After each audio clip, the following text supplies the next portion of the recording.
Hi guys, it's me जानू from perks of करीम। हमारी ज़िंदगी कभी भी एक समान नहीं होती। जीवन में उतार चढ़ाव तो लगा ही रहता है। कुछ हादसे ऐसे होते हैं जिनका हमारी ज़िंदगी पर बहुत गहरा असर पड़ता है। उनके ज़ख्म कभी बाहरी तो कभी अंदरूनी होते हैं। वही हाल हमारे इन पौधों के साथ होता है। अभी रिसेंटली हमारे जम्मू में रेनफॉल और स्नोफॉल हुआ, जो कि वेस्टर्न डिस्टर्बेंसेस का इफ़ेक्ट था, जिसमें तेज़ हवाएं और आंधी चली थी, जिसकी वजह से हमारे पौधों पर बहुत नुकसान हुआ। कुछ पौधों की स्टेम्स टूट गई, कुछ फूलों से महरूम हो गए और कुछ तो जड़ों के समेत ही अपने गमलों से बाहर आ गए। तेज़ आंधी और बारिश का असर हमारे पौधों पर साफ दिखाई दे रहा था। ये मेरे सक्लेंट्स हैं जिन्हें तेज़ बारिश से बचाने के लिए मैंने अंदर रख दिया था। अब मैंने बाहर निकाल कर ले आया हूँ।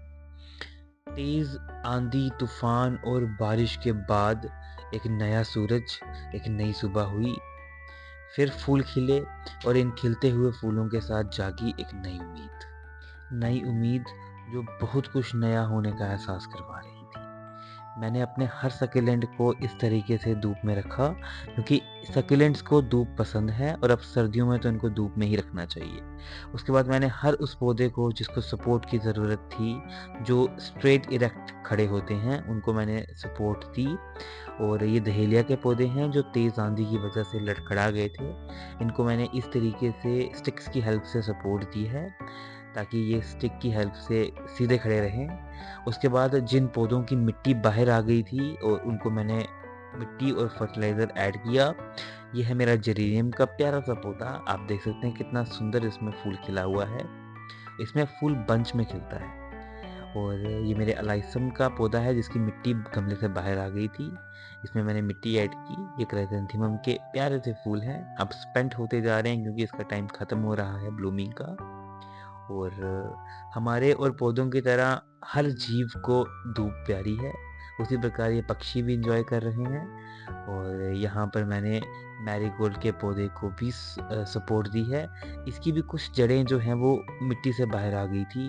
मैंने उस पर मिट्टी डालकर इसको भी अच्छे तरीके से सेट कर दिया है। और हमें तो पौधों से बहुत प्यार है।